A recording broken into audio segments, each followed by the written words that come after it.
Bueno, saludos a todos. El día de hoy vamos a hablar acerca del autor Amartya Sen. Nos preguntamos, ¿quién es Amartya Sen?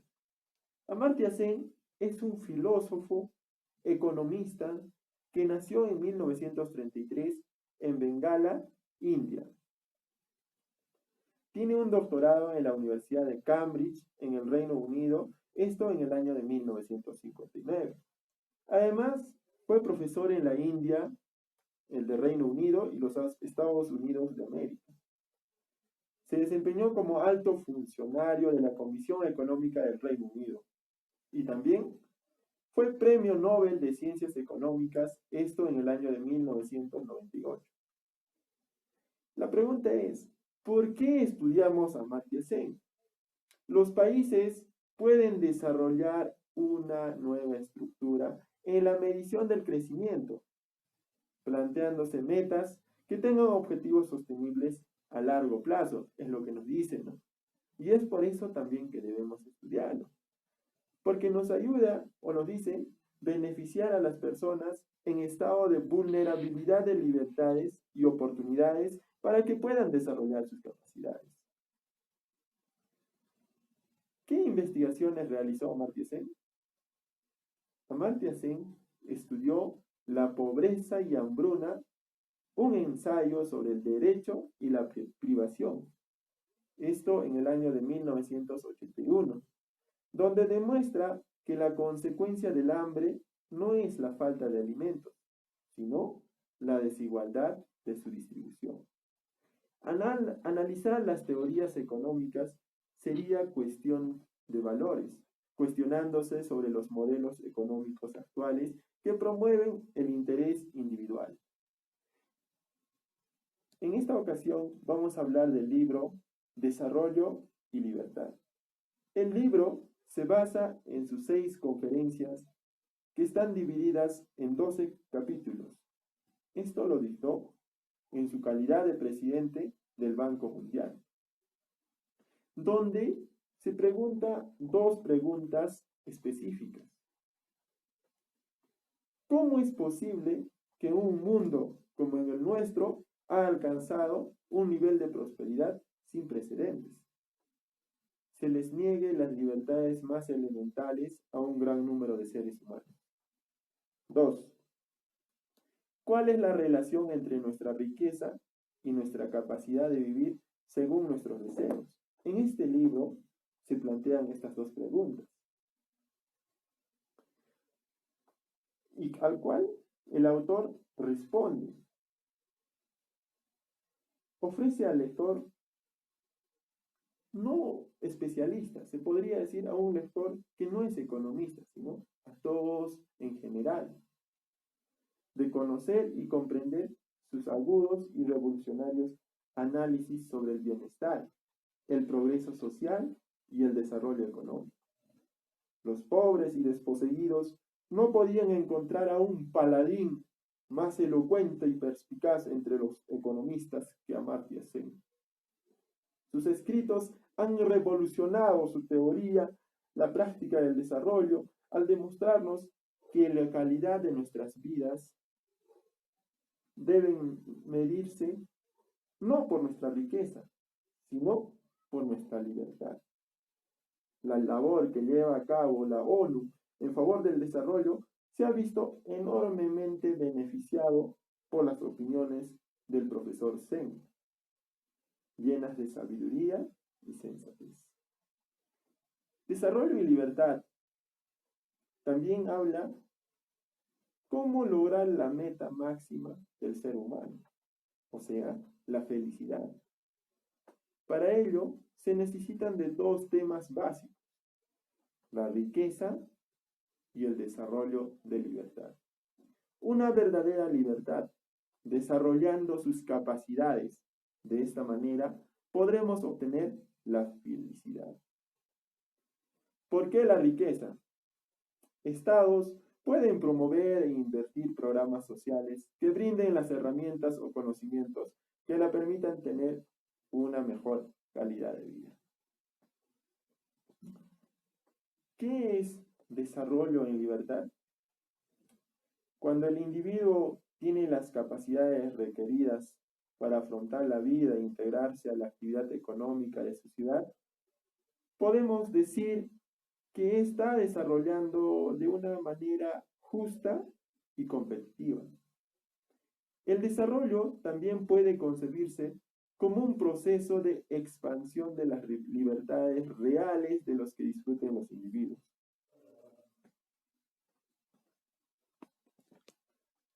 ¿Qué es libertad? La libertad es la capacidad del ser humano para decidir y realizar las actividades que realmente desea, ejerciendo sus derechos fundamentales. Para la erradicación de la pobreza se requiere de una buena educación, salud pública de calidad. Son nuestros derechos básicos. ¿Por qué es importante este libro para nosotros? Este libro es importante porque desarrolla o nos brinda una teoría donde dice que nuestras capacidades y habilidades para obtener la libertad que todos deseamos, siempre y cuando existan los medios apropiados y el fenómeno del Estado para crear un contexto social en el cual nosotros, los ciudadanos, podamos desarrollar estas capacidades con plena libertad. Ahora pasaré a los compañeros, a las compañeras, para que puedan exponer los capítulos siguientes. Desarrollo y libertad del autor Amartya Sen. ¿Qué nos menciona el autor en este capítulo? Nos dice que establece una diferente forma de contemplar la riqueza y el desarrollo. Esto, en lugar de verlos por separado, el autor nos dice que se puede contemplar como medios muy poderosos para conseguir la mayor suma de felicidad posible. Tal como lo señaló el libertador Simón Bolívar en el Congreso de Angostura en el año de 1819. O más reciente aún, el comandante supremo Hugo Chávez, que dijo, para vivir bien o lo más cercano a la felicidad, como podría ser vivir mucho y en condiciones óptimas de bienestar y de libertad. El autor menciona que el desarrollo no es un fin en sí mismo, sino un medio para llegar a una meta deseada, es decir, a la felicidad personal, en la que incluye de formas muy complejas muchos otros factores. El autor, Amartya Sen, hace comprender que es insuficiente basarnos en el estudio de los ingresos, ya sea de un país, de una comunidad o de una persona, para saber su estado de felicidad. Dentro de este enfoque, el autor enumera una serie de faltas de libertad que influyen directamente en el desarrollo de las personas, en el cual destaca el hambre y la desnutrición, las enfermedades por insalubridad y por la falta de medios para evitarla y o tratarla. La falta de libertad política, encarnada por la denegación de muchos de los derechos humanos. Esto a muchas personas, o la desigualdad entre lo que serían los hombres y mujeres, o entre otras. El autor Amartya Sen se muestra como un gran defensor del libertarismo. El autor, en este capítulo, realiza una distinción entre dos formas de estudiar todo esto. El primero, desde el punto de vista de los procesos implicados, este es el libertarismo. Y el otro, desde el punto de vista de las oportunidades individuales. El papel preponderante de la libertad en estas consideraciones se debe a dos aspectos. El primer aspecto sería, por un lado, la eficacia de que se dotan los individuos de una sociedad libre, esto para mejorar y desarrollarse de acuerdo a sus deseos y expectativas. Por otro lado, el otro aspecto es en el carácter evaluatorio de la libertad, ya que unos ciudadanos libres se verán más capaces de influir en su entorno. El autor, ya mencionado, Amartya Sen, señala a la pobreza como algo que se relaciona muy directamente con la desigualdad. Y también dice que se es capaz también de estudiar las cuestiones de la pobreza, de colectivos, esto dentro de las sociedades aparentemente ricas, cuanto menos opulentas e incluso de comparar dentro de lo posible las diferentes pobrezas a lo largo del mundo. Filosóficamente, Este modo de pensar económicamente en términos de la libertad y no solo de los ingresos o la riqueza no es tan nuevo como pudieran parecer, ya que estas reflexiones ya fueron usadas anteriormente con Aristóteles e incluso también con Adam Smith, el padre de la economía moderna. Esto relacionado con las necesidades y la calidad de vida. Ahora pasaré al segundo capítulo del libro Desarrollo y Libertad, el cual es los fines y los medios de desarrollo. En este capítulo, el autor Amartya Sen comienza reseñando la existencia de dos escuelas de pensamiento económico, estas que se diferencian, entre otras, en las concepciones que tienen del desarrollo. Amartya Sen diferencia el concepto de libertad cuando hablamos del desarrollo. Por una parte, afirma rotundamente la importancia de la libertad individual, en tanto que parte del desarrollo de una persona, siendo por tanto la libertad un fin en sí misma si queremos llegar a un cierto desarrollo pleno. Sen también anuncia en este capítulo el estudio posterior de cómo las libertades individuales son también eficientes y eficaces medios, esto para llegar al desarrollo. Esto aclara que son dos puntos de vista muy distintos, pero que también a la par son complementarios en conjunto. En este capítulo, Amartya Sen distingue 5 tipos de libertad, los cuales son las libertades políticas, los servicios económicos, las oportunidades sociales, las garantías de transparencia y la seguridad protectora. A continuación, explicaré cada uno de ellos, ¿no? El primero, las libertades políticas. ¿Qué nos dice Amartya Sen acerca de este tipo? Nos dice que son todas aquellas capacidades de los ciudadanos que influye en el mercado de su sociedad. Esto como los derechos de expresión, reunión, voto o crítica. El segundo tipo, los servicios económicos o los derechos de una persona a disfrutar de sus recursos económicos y prosperar. Nos dice que se tiene mucha importancia también a los aspectos relacionados con la distribución de la riqueza, así como la interacción con el mercado financiero. El tercero, las oportunidades sociales, que nos dice que son todos aquellos servicios públicos que ofrece una sociedad para mejorar personal. El tercero, que serían las oportunidades sociales.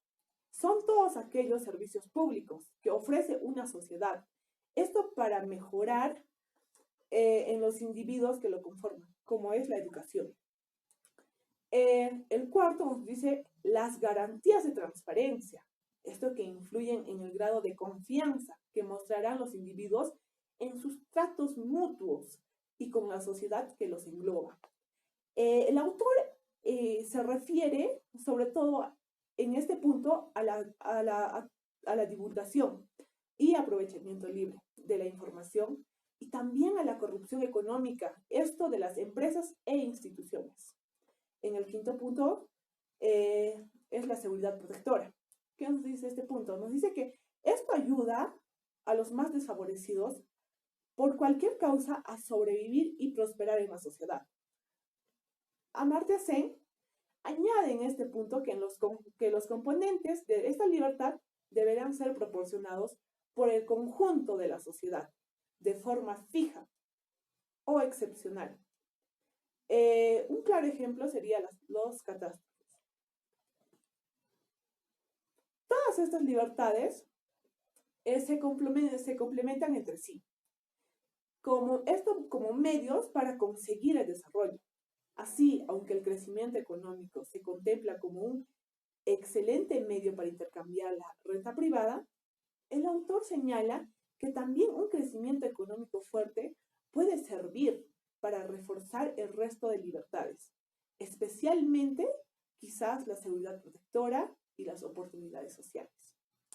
De modo que se consiga un desarrollo mayor en lo que es en número y en libertades, además de en la renta. El autor pone un ejemplo, ¿no? Que nos dice que, por ejemplo, en los países asiáticos, que han crecido más económicamente en estos últimos tiempos. y pone, por ejemplo, el país China e India, que son muy parecidos en su situación en vías de desarrollo. Esto por su gigantesca población y por su reciente aperturismo económico. Como Sen ve confirmados sus argumentos anteriores, si China ha conseguido unos resultados tan superiores a los de la India en su proceso de liberación de mercados, es porque contaba con una población mucho mejor instruida que la India. Sen comprueba así que algunas libertades son claves en el desarrollo económico. Hay países que aumentan la calidad de vida de sus ciudadanos, esto basándose en un crecimiento económico amplio, grande y rápido, dedicando gran parte de sus inversiones sociales. Y hay otros que consiguen un aumento de la longevidad y la calidad de la vida de sus ciudadanos. Esto mediante las políticas sociales, sin esperar el crecimiento económico. Bueno, ya finalizando este capítulo, el autor, es decir, Amartya Sen, afirma que ningún país democrático independientemente ha sufrido una hambruna. Y es que la libertad política de los ciudadanos se puede traducir en un cambio en el gobierno si el presente no lo hace bien. Lo que en última instancia puede obligar a los gobernantes a hacer todo lo posible para garantizar el abastecimiento de alimentos.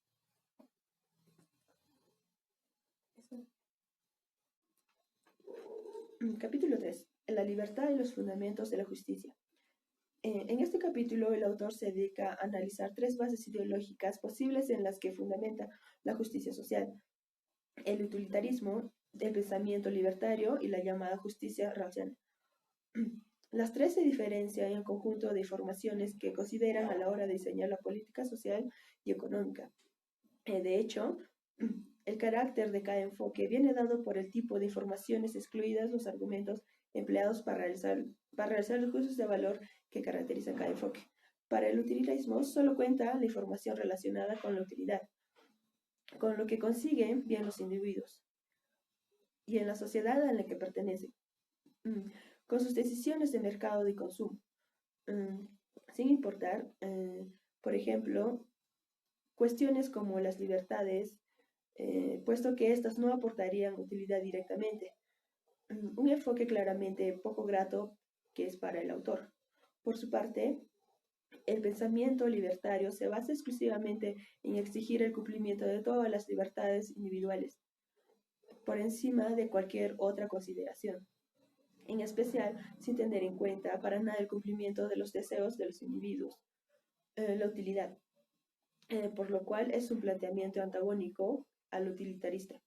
Finalmente, el autor construye a partir del análisis de las virtudes y problemas de estos dos enfoques maximalistas, de otros basados que prestan principal atención a las consecuencias, al modo del utilitarismo. Después de exponer estos hechos y conceptos, el autor pasa a considerar el utilitarismo pensamiento libertario. La base del utilitarismo es evaluar la felicidad, el placer, el grado de cumplimiento de los deseos de los individuos. Aunque a muchos nos pueda parecer que la medición de la felicidad es algo bastante subjetivo, en teoría económica se puede intentar una evaluación de dicha felicidad. El utilitarismo tiene tres requisitos principales para esta evaluación. Se ha de atener solo a las consecuencias de los actos, los deseos, los resultados, los cuales incluyen una restricción en la evaluación, a saber que se considera como resultado, y por otra parte, la evaluación de área restringida de la utilidad, el bienestar. La unión de ambos requisitos se puede resumir en la máxima de que todas las elecciones han de juzgarse en función a las utilidades que generan. Finalmente, el tercer requisito nos dice que la evaluación final se consigue sumando las utilidades de todas las personas. Cada elección se juzga en función a la suma total de utilidades generadas por dicha elección.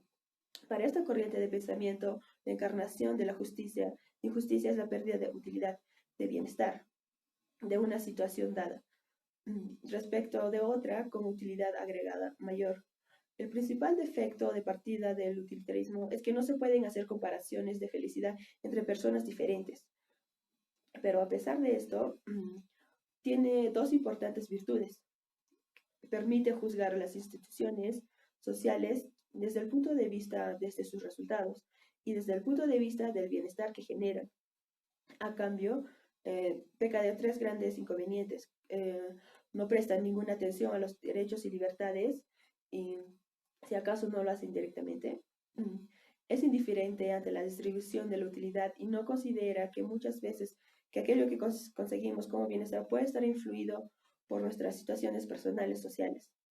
El libertarismo, por su parte, se puede encontrar también en diferentes versiones, en función a la importancia dada a su máxima, a saber, que solo importa el cumplimiento estricto de las libertades y derechos, sin dar pie a otras cosas deseables por el ser humano, como el bienestar o la felicidad, pero que simplemente pertenecen a otro plano que pueden sumarse como restricciones secundarias. Al libertario solo le interesa la prioridad absoluta de los derechos. El autor antepone a estas formulaciones el argumento de que el concepto de libertad no es simétrico respecto al de riqueza, por ejemplo, sino que se habría de valorar en la medida en que un aumento de la libertad de un individuo le es ventajoso personalmente. De modo que la libertad debería pesar tanto, pero no más que el bienestar en el diseño de las políticas económicas y sociales.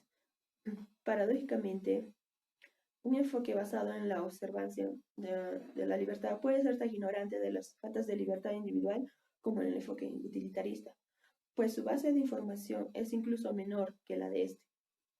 El utilitarismo ha tratado de superar la dificultad, imposibilidad, de hecho, comparar las utilidades interpersonales, sustituyen como base de su estudio el bienestar como variable fácilmente medible, como la renta real. Sin embargo, esto deja de lado todo otro tipo de información sobre la persona, como su estado de salud o enfermedad o restricciones sociales a que se puede ver sometido, sumamente influyente en la calificación de la calidad de vida de la persona. Básicamente, podemos decir lo que importa realmente de nuestra renta real es el bienestar que podemos extraer de ella. Y para hacer comparaciones interpersonales de esto último, se tendría que tener en cuenta la heterogeneidad personal. No hay dos personas exactamente iguales en el mundo, en un sentido amplio, mayor que el biológico, podría decir, en la diversidad de medios ambientes en que vive la humanidad. Las diferencias de clima social no son a nivel de sistema, no son diferencias entre la vida rural y urbana, sino también a nivel de las relaciones sociales de las personas ante una determinada vida social. Las diferencias entre las perspectivas internacionales no se necesitan lo mismo para llevar una vida digna en todos mismos, ni la distribución de renta entre las familias, como principal atención al papel de la mujer. Este es el planteamiento intermedio al que se adhiere el autor. Una ventaja metodológica de este nuevo enfoque es que las funciones realizables por una persona sí son susceptibles de comparar. A este respecto, es interesante señalar que la diversidad de funciones hace necesario un acuerdo a realizar las capacidades. En la conclusión final del autor es que no hay un valor único de valorar la riqueza y que las decisiones económicas y sociales y sus consecuencias también. Por tanto, que se tome en cuenta en una sociedad depende profundamente de la base de información que utilicen todos los enfoques maximalistas de todo o nada, que puede resultar bastante perjudiciales para un gran número de personas. Continuando con la exposición, capítulo 4, la pobreza como privación de capacidades. En este capítulo, el autor desarrolla en profundidad el enfoque sobre la pobreza, esbozando en el capítulo anterior. Comienza justificando el concepto mediante tres afirmaciones. Que la renta baja solo es un importante instrumento, ya que hay toda una serie de carencias de importancia intrínseca asociados a la pobreza. En la renta no es el único instrumento a la hora de generar capacidades individuales, y que entre diferentes comunidades cambian las relaciones entre la pobreza en sentido amplio y la falta de renta. Por poner un ejemplo, una distribución no equitativa de la renta dentro de una familia, discriminando, por ejemplo, a las mujeres de la misma, puede hacer que éstas se vean en un estado de privación, que la simple inspección de la renta no es capaz de descubrir. Y esto, lejos de ser solo un propio de determinadas culturas, puede ser también un motivo del importante número de mujeres que se ven obligadas por las circunstancias a trabajar en la economía, sumergidas como en su casa, como amas de casa, sin remuneración en el mismo Occidente. Claramente, este concepto más amplio de la pobreza no excluye ni es antagónico a la pobreza de renta, sino que la incluye, ya que la carencia de renta influye muy directamente en la capacidad, viceversa. Hasta tal punto puede concebirse la erradicación de la segunda como medio para erradicar la primera. Las personas sanas, preparadas, con educación y sanidad pública, tienen más facilidad, capacidades para ganar rentas mayores y transformar dichas rentas en capacidades individuales. A este respecto, Amartya Sen cita y analiza el ejemplo del estado indio de Kerala, donde ha dado prioridad al desarrollo humano de sus habitantes. Esto para reducir en la miseria en que vivían. Un generador importante de pobreza, de capacidades, es la igualdad o la desigualdad entre los componentes de una sociedad, como lo que encontramos en el estudio de la distribución de la riqueza, un ámbito que ignora por completo el enfoque utilitarista.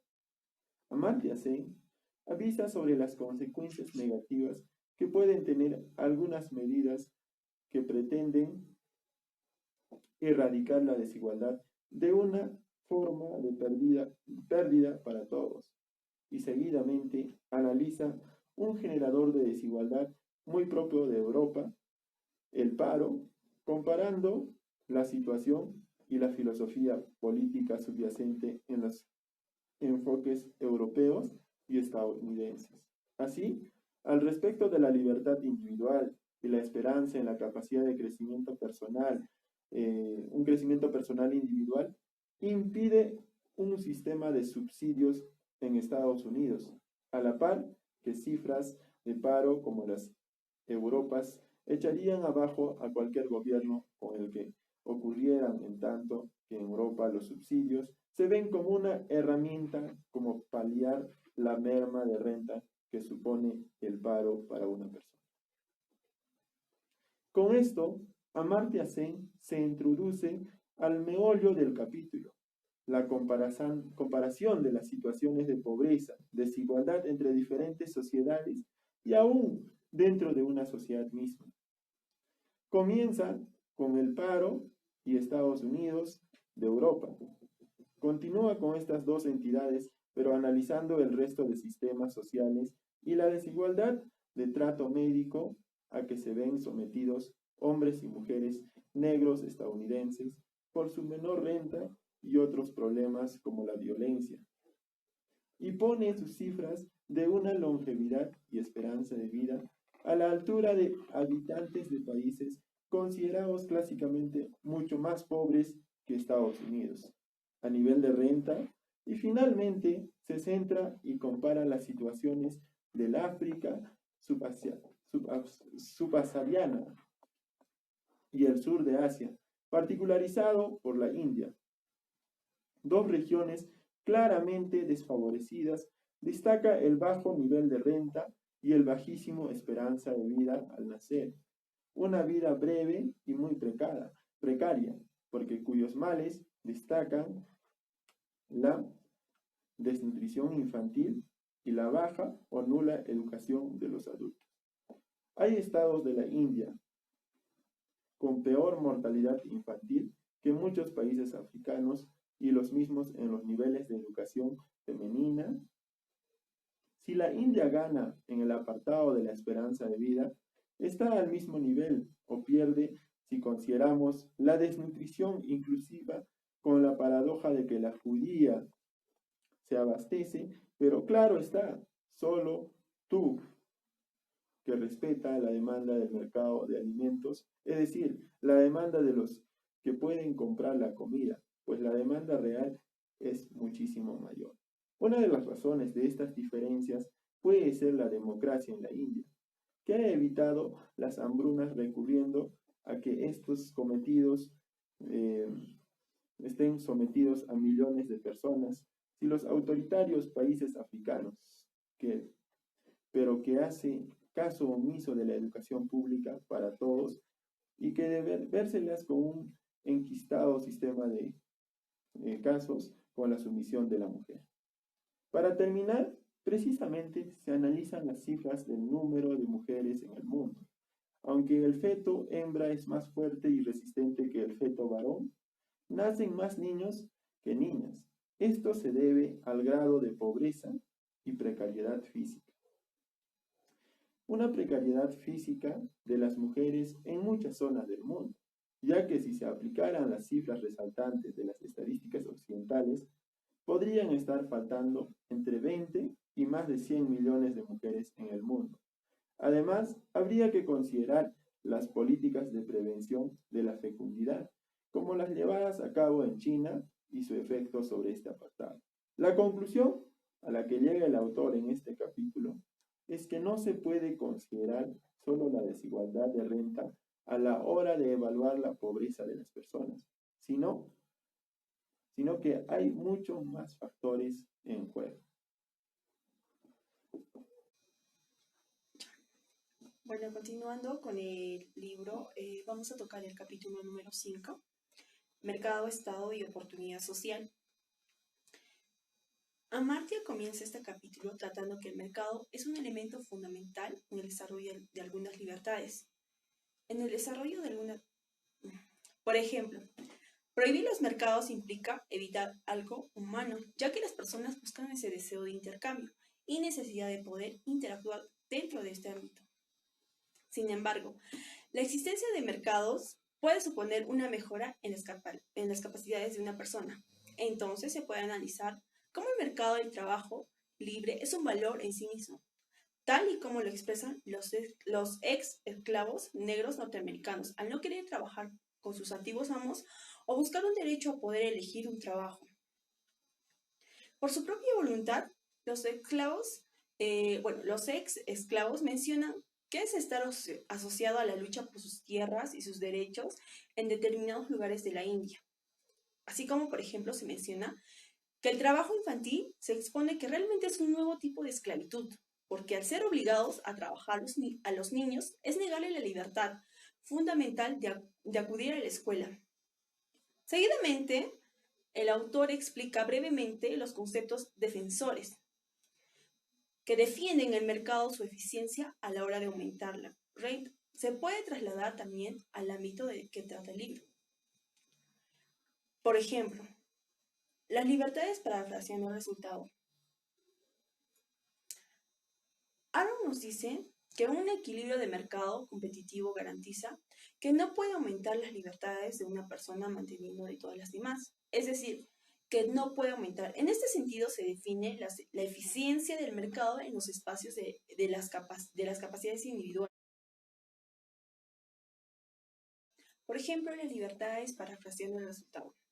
Arrow nos dice que un equilibrio de mercado competitivo garantiza que no puede aumentar la libertad de una persona manteniendo de todas las demás. Es decir, que no se puede aumentar.